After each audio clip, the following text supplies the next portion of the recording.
Welcome to Penrose Learning, where we make understanding easy. In this video, I will show how to make sorbet at home easy. Start by selecting ripe fruit and preparing a simple syrup to taste. Blend fruit until smooth and chill the mixture thoroughly for better texture.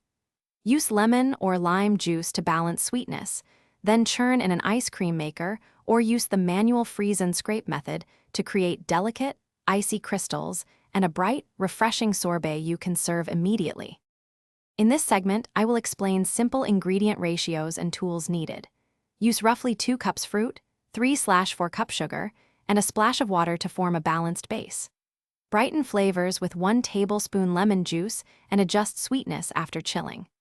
A blender or food processor creates the smoothest puree, while an ice cream maker yields the creamiest sorbet, though the freeze and scrape method also makes excellent results for summer treats. In this break, I will review a quick recommendation for a cozy kitchen companion. Quick recommendation: go darn tough for lifetime warranty socks to keep your feet comfy while you churn or freeze sorbet.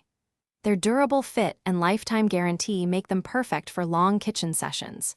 If you like this tip, please subscribe and like the video, and check the description for the link and other deals. Now let's get back to the video. In this section, I will help you with step-by-step technique for perfect sorbet. First, macerate fruit with sugar for 15–30 minutes to extract juice and boost flavor.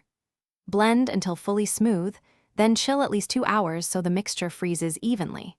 Churn following your machine's guidance, or use the shallow freeze and scrape method with regular stirring for airy, icy crystals, and enjoy right away for bright results. Thanks for watching. If this was helpful, leave a like and consider subscribing. See you next time.